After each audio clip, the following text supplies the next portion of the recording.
በብረት ዋጋ ተቆራርጠው የተሸጡት የኢትዮጵያ ጦር መርከቦች በ1962 እንደ አውሮፓውያን አቆጣጠር በወቅቱ የአሜሪካን ፕሬዝዳንት የነበሩት ጆን ኤፍ ኬኔዲ ለኢትዮጵያ መንግስት እስከተሰጠችበት ጊዜ ድረስ በአሜሪካ ባህር ኃይል ስር የነበረች እና በሁለተኛው የዓለም ጦርነት የተሳተፈች በወቅቱ ዘመናዊ የምትባል የጦር መርከብ ነበረች። ይህች ግዙፍ መርከብ ለኢትዮጵያ መንግስት ከተሰጠች በኋላ ኢትዮጵያ A01 በሚል ስያሜ ተሰጥቷት በ1958 አዲስ በተቋቋመው የኢትዮጵያ ባህር ኃይል ንብረት ሆና የደርግ መንግስት እስኪወድቅ ድረስ ስታገለግል ቆይታለች። በኢትዮጵያ ከተፈጠረው የሥርዓት ለውጥ ጋር ተያይዞ ኤርትራ ከኢትዮጵያ ስትገነጠል ኢትዮጵያ A01 እና ሌሎች መርከቦች መጠጊያ ፍለጋ ወደ የመን እና ሳዑዲ አረቢያ ወደቦች ተጉዘው በዚያው ለመቆም ተገደዋል።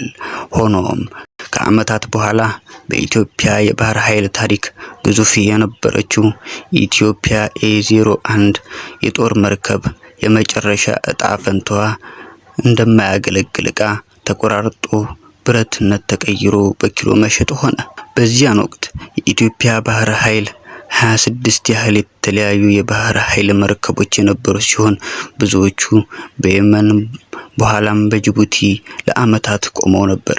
በ1958 የተቋቋመውና እስከ 1990 ድረስ የቆየው የኢትዮጵያ ባህር ኃይል ትልቅ ስም የነበረውና በሰለጠኑ ባለሙያዎች የተዋቀረ ጠንካራ የመከላከያ ኃይል ነበር።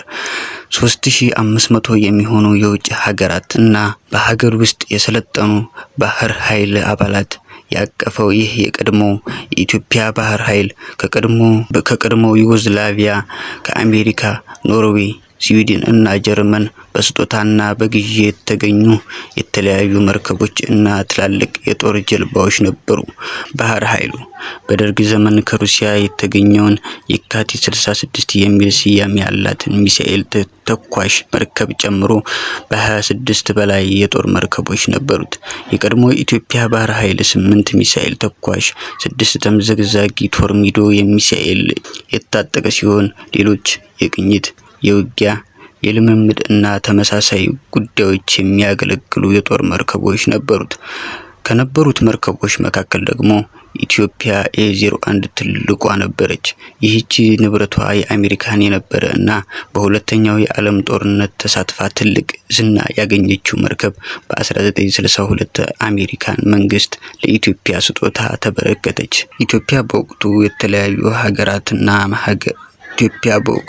በተለያዩ ሀገራትና በሀገር ውስጥ በሰለጠኑ ዘመናዊ የባህር ኃይል አባላት አመራሮችና የተጠቀሱ መርከቦችን በማካተት ጥሩ ስም እና ዝና የነበረው የባህር ኃይል መቋቋም ችላ ነበር። ሆኖም በ1990 የደርግ ስርዓት ማብቃት ተከትሎ በሚገባ ተደራጅቶ የነበረው የኢትዮጵያ ባህር ኃይል ጥያቄ ውስጥ መግባት ጀመረ። ይህን ተከትሎም የኤርትራ ኃይሎች የምጽዋ እና አሰብ ወደቦችን ሲቆጣጠሩ የኢትዮጵያ ባህር ኃይል የጦር መርከቦች ወደ ሳዑዲ አረቢያ እና የመን ወደቦች ለመወሰድና በዚያ ለመቆየት ተገደዱ። በዚህም መሰረት የኢትዮጵያ ባህር ኃይል ከነበሩት 26 የተለያዩ መርከቦች መካከል በአሰብ ወደብ ላይ እያሉ ከወደሙት ጥቂት መርከቦች ውጪ አብዛኛው ከጥቃት ተርፈው ነበር። እነዚህ የኢትዮጵያ መርከቦች ከሀገር ተሰደው ከሄዱ ከሁለት ዓመት በኋላ ግን የየመን መንግስት የኢትዮጵያ ባህር ኃይል መርከቦች ግዛቷን ለቀው እንዲወጡ ጠየቀ። ኢትዮጵያ A01 እና ሌላ አንድ መርከብ በዚያ ሲቀሩ ሌሎች የየመን ወደብ ለቀው ወደ ጅቡቲ ወደብ አመሩ። ከመርከቦቹ ጋር ወደ የመን የተወሰዱት 200 የኢትዮጵያን መርከቦች በዚያው ቀርተዋል። ትልቋ የባህር ኃይል መርከብ A01 በየመን ወደብ ለዓመታት ከቆየች በኋላ በ1993 በብረታ-ብረት ዋጋ ተቆራርጣ እንድትሸጥ ተፈረደባት። ከዚህም ግዙፍ መርከብ በተጨማሪ በየመን ወደብ ቆመው የነበሩት ሌሎች የባህር ኃይል መርከቦች መለዋወጫቸው እየተፈታታ በተመሳሳይ መልኩ እንዲሸጡ ተደረገ። ወደ ሳዑዲ አረቢያ የተጓዙት ጥቂት መርከቦች ዕጣ ፈንታም ከዚህ የተለየ አልሆነም። ከዚህ በኋላ በየመን ወደቦች በነበሩ እና በ1993 ወደ ጅቡቲ ወደብ የተጓዙ አብዛኛዎቹ የኢትዮጵያ መርከቦች በጅቡቲ ወደብ ለዓመታት ቆመው ነበር።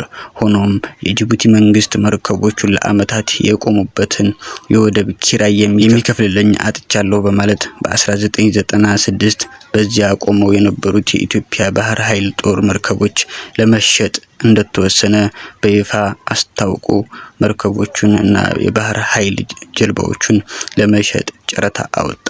በዚህ ዓመትም የኢትዮጵያ መንግስት አዲስ አበባ የሚገኘው የባህር ኃይል ዋና መስሪያ ቤት በመዝጋት የ41 ዓመታት የኢትዮጵያ ባህር ኃይል ጉዞ በዚያው ተገታ። ይህንንም ተከትሎ የኤርትራ መንግስት በዚያ የነበሩ 16 የሚደርሱ መርከቦች እና ጀልባዎችን የመግዛት ፍላጎት እንዳለው የገለጸ ሲሆን ኋላ ላይ ሩሲያ ሶቪየት ሰራሽ የሆነው ኦሻ-2 ሚሳኤል ተሸካሚ የባህር ኃይል ጀልባ ጨምሮ 4 መርከቦች ብቻ እንደተሸጡለት ታውቋል። የተቀሩት የባህር ኃይል መርከቦችም ግማሾቹ እንዳሉ የተቀሩትም በብረታ ብረት መልክ ተቆራርጠው ተቸበቸቡ። የኢትዮጵያ ባህር ኃይል ትንሳኤ ጀምሮ ከላይ በዝርዝር በተጠቀሰው መሰረት አለአግባብ እንዲዳከም እና እንዲፈርስ የተደረገው የ41 ዓመታት ታሪክ የነበረው የኢትዮጵያ ባህር ኃይል ታሪክ በ1996 እንደ አውሮፓውያን አቆጣጠር በይፋ እንዲዘጋ ተደርጎ የኢትዮጵያ ባህር ኃይል ከሌላኛው ሀገራት ዝርዝር ውስጥ ተካተተች። ሆኖም ከለውጡ በኋላ ጠቅላይ ሚኒስትር ዶክተር አብይ አህመድ ትዕዛዝ የኢትዮጵያ ባህር ኃይል ዳግም እንደ አዲስ እንዲቋቋም ተደርጓል። በዚህም በሩሲያ እና በሌሎች ሀገራት የባህር ኃይል አባላት የማሰልጠኑን ስራ በስፋት ተከናውኗል። በሀገር ውስጥ የማሰልጠኛ ተቋምና የማዘዣ ጣቢያ ተከፍቶ የኢትዮጵያን ባህር ኃይል ዳግም ኃያል ለማድረግ እየተሰራ ነው። በተያያዘ ዜናም የኢትዮጵያ የወደብ ጥያቄና የቀይ ባህር የጸጥታ ጉዳይ ዘላቂ መፍትሄ ሊያገኝ የሚችለው ለዘመናት ሲደርስ የነበረው የአፋር ሕዝብ የፖለቲካና የኢኮኖሚ በደል መፍታት ሲቻል ብቻ መሆኑን አንድ ጥናት አመለከተ። የሆርን ሪቪው ተመራማሪ ዮናስ ይዘው የወጡት ትንታኔ የሚያሳየው ታሪካዊ መኖሪያቸው በኢትዮጵያ በኤርትራና ጅቡቲ የተከፋፈለው የአፋር ሕዝብ የኤርትራ ከኢትዮጵያ መገንጠል ዋነኛ ሰለባ ነው። ጥናቱ እንደሚከራከረው እንደ አውሮፓውያን አቆጣጠር በ1993 የተካሄደው የኤርትራ የነጻነት ህዝብ ውሳኔ የአፋር ህዝብን ያላካተተ መሬታቸውን የመከፋፈል ኢትዮጵያ ታሪካዊ የወደብ መብትን የዘጋ ሂደት ነበር። የኤርትራ መገንጠል ያስከተለው ውጤት በአፋር ህዝብ ላይ ድርብ ጭቆና አስከትሏል። አንደኛ፣ በኢትዮጵያ በኩል ያሉት የአፋር ታሪካዊ የባህር መውጫቸው የሆነውን የአሰብ ወደብ በማጣታቸው ከባድ ኢኮኖሚ ጉዳት ደርሶባቸዋል። ሁለተኛ፣ በኤርትራ የቀሩት አፋሮች ደግሞ በአዲሱ መንግስት ከባድ ጭቆና፣ መፈናቀል፣ የፖለቲካ መገለል እንደደረሰባቸውና በሺዎች የሚቆጠሩትም ወደ ኢትዮጵያ ጅቡቲ ለመሰደድ እንደተገደዱ ጽሑፉ ያብራራል። ሁለቱም ሀገራት ኢትዮጵያና ኤርትራ ከአፋር ህዝብ ጥርጣሬ ሲመለከቱ ቆይተዋል። ይህም በቀጠናው ልማትና የፖለቲካ ተሳትፎ ወደ ኋላ እንዲቀር አድርጎታል።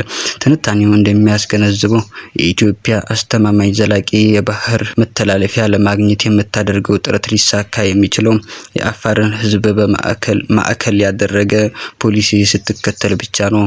የአፋርን ህዝብ በፖለቲካዊና በኢኮኖሚያዊ አቅም ማጎልበት፣ መብቱን ማክበርና እውነተኛ አጋር ማድረግ የሞራል ጉዳይ ብቻ ሳይሆን የሎጂስቲካዊ አስፈላጊነትም ነው ሲሉ ጥናቱን ይደመድማሉ። ቻናላችንን ላይክ እና ሰብስክራይብ ማድረግ እንዳይረሳ።